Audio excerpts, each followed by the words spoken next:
பொதுவாக அவங்க உட்காரும்போது ஒரு சேர் இடைவெளி விட்டு தான் இன்னொரு சேர் போடுவாங்க. அந்த பக்கத்துலையும் சரி இந்த பக்கத்துலையும் சரி. எனக்கு தெரிஞ்சு முதல் முறையா நெருக்கமா நாற்காலி போட்டு உட்கார வச்ச நிகழ்ச்சி இந்த நிகழ்ச்சி தான் நினைக்கிறேன். அதே மாதிரி ரொம்பவும் நெருக்கமா அவங்க நான் பேசாம இருந்தா கூட அவங்க பேச்சு கொடுத்து என்னோட ஒரு இணக்கமா இருந்தாங்க. அதாவது ஒரு சகோதரத்துவமா பேசினாங்க. அந்த நிகழ்ச்சியில எழுந்திருச்சு நின்று எல்லாரும் கையை பிடிச்சி கை கோர்த்து நிக்கணும்னு ஊடகவியலாளர்கள் கேட்டப்போ இவங்க எழுந்திருச்சு நின்று கையை கோக்கிறதுக்கு கையை கொடுக்குனாங்க. நான் தயங்கினேன். இல்லை அப்படிங்கிற மாதிரி தயங்கினேன்.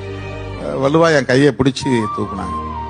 அவங்க நட்புக்கு உரிய மதிப்பு அளிக்கக்கூடியது. நான் கூட்டணி விட்டு வெளியே போகும்போது அவங்க சொன்ன வார்த்தை ரொம்ப முக்கியமா மனசுல அப்பப்ப எனக்கு தோணும். அவங்க சொன்ன வார்த்தை, அரசியல்ல அவசரப்படக்கூடாது தம்பி, திருமாவளவன் எங்கிருந்தாலும் வாழ்க்கை அப்படின்னு சொன்னாங்க.